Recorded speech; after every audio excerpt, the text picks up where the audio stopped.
booting up Grand Theft Auto 5 for the first time in a couple of years, and I have to wonder who is still playing this game in 2021.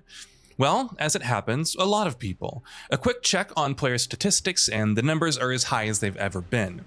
Still, I can't contain my cynicism. Surely Rockstar should pool their resources into the series' next installment. Indeed, GTA 6 still hasn't been officially announced, despite rumors of its development gathering momentum. There's an increasing number of players growing impatient, weary of GTA 5's bloated online experience. Seriously, Los Santos is practically crumbling under content. Of course, it'd be nice if some of their earnings went into refining GTA 5's clunky core gameplay mechanics and dated world building. Enter Dr. Dre, whose appearance in the all-new expansion story The Contract is genuinely quite good, despite more than a few ramshackle missions. On the plus side, The Contract sees the delightful return of original series protagonist Franklin and wannabe bad boy Lamar. The banterful interplay between Franklin and Lamar is as comical as ever, with Franklin still the subject of a frequent roasting. Now, the owner and proprietor of a celebrity solutions agency, Franklin employs you as new employee come business partner, tasked with maintaining the faux glitz and glamorous veneer hiding Los Santos' underbelly. Contracts include rescuing wealthy clients from hitmen, protecting expensive stock from gunmen, or evading gunfire while retrieving expensive items. Sadly, they're all essentially missions stuck in the mold of tired fetch quests. Meanwhile, Franklin works on harpooning the big fish clients, so it's not long into the story before you get to work on the VIP contracts, and the opportunity to save Dr. Dre's blushes as the linchpin requires safe return of his prized cell phone containing unreleased music. Now, full disclosure, I've never played GTA Online before The Contract. Having completed 5's story campaign a few times, I never felt the urge to dive into multiplayer. See, I can't overcome my cynical, preconceived disposability of it all. Rockstar's frequent updates to GTA Online fall too far towards the game existing as purely a vehicle for commerce. To compound my preconception further, playing the game in 2021 makes clear that GTA's once sharp-witted commentary has dulled in the last 8 years since its release. That being said, the city of Los Santos is still as vibrant and as exciting as ever. It's remarkable that a game with such deep wrinkles exists with a world so immersive, so rich and detailed. As Lamar scoops my freshly created avatar, a much cooler version of myself of course, from the airport in Online's epilogue, taxiing along the highway towards downtown LS amidst bejeweled city lights and pink gradient sunset, I can't help but smile. The city feels alive, its concrete bursting with stories yet to be told. Kudos to Rockstar then, their attention to detail and physical world building is still second to none. After completing the handful of acclimatizing missions, I'm dropped into an alleyway alongside 2 players already brawling. Explosions rumble in the distance as helicopters whir overhead. In my first trip to Los Santos Customs, a requirement to progress the story, a sedan randomly spawns atop of my muscle car while I'm choosing a respray color.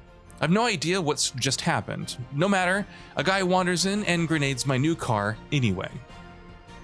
Putting the frustration caused by other players aside, the contract missions themselves are unlocked once you've purchased an agency. The cheapest is just over $2 million, so quite affordable for seasoned players. For a newcomer like me though, it took a bit of legwork to acquire the funds. My cynical brain is tingling again.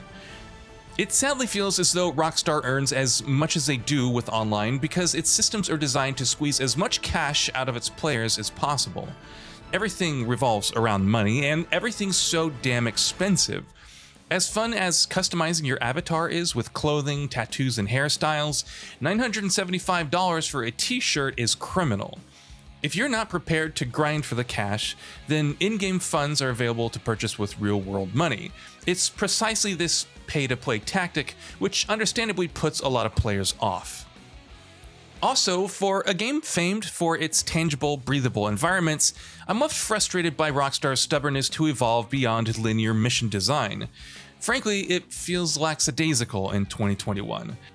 For instance, the culmination of a VIP contract to recover Dr. Dre's phone data from the FIB headquarters requires you land a helicopter on your agency's helipad. It made sense to me to end the mission by entering the rooftop to head down to your office inside. What Rockstar actually wants you to do is parachute down off the building to the main entrance. Failing that, you're landing a helicopter on the street.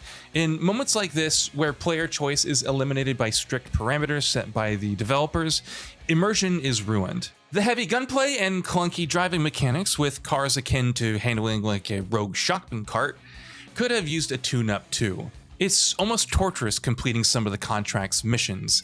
Confused AI often run amok, but your crosshairs are too slow. Your gunplay is too sluggish, resulting in clumsy attempts to shoot them down before they return to cover. An unfair difficulty spike in certain missions is noticeable too, although to be fair, this might be down to me being a fresh face in Los Santos and thus only able to purchase light armor due to it being a low player rating. I'm frequently gunned down as soon as I break cover. Presumably, this is because most GTA Online players are equipped with unstoppable armories. Certain missions are possible to complete playing solo, but they're mostly designed for teams, meaning you're relying on other players to join in. In my admittedly limited experience, other players either don't show up or quit as soon as the mission loads. When I'm fighting solo with only light armor, I stand a greater chance of failure than success. I don't want to paint a picture of GTA Online being impenetrable for newcomers. The contract expansion is likely a great place to start if you're new to GTA Online. Your agency itself comes with a few cool conveniences included, like a multi-space parking garage, a safe for your hard-earned dollars, and an affordable armory. And while you need to be at least a level rating of 5 to purchase property, leveling up doesn't take too much time. The majority of criticism in this review can be set aside as minor gripes though. At the end of the day, the fundamental question is always, is this game fun? Am I entertained? And despite all of GTA's shortcomings, I'd have to say yes. There is nothing quite like the freewheeling experiences on offer in GTA 5. It's wish fulfillment to the max. The contract expansion is a free upgrade, so in essence, the only investment you need to make is your time, and incredibly, after 8 years, it's still time well spent. So what are your thoughts on this? Go ahead and share them in the comments below, and if you liked the video, please subscribe to the channel and enable all notifications by clicking the bell icon to get new video updates. We upload every day and would really appreciate your support. Thanks for watching.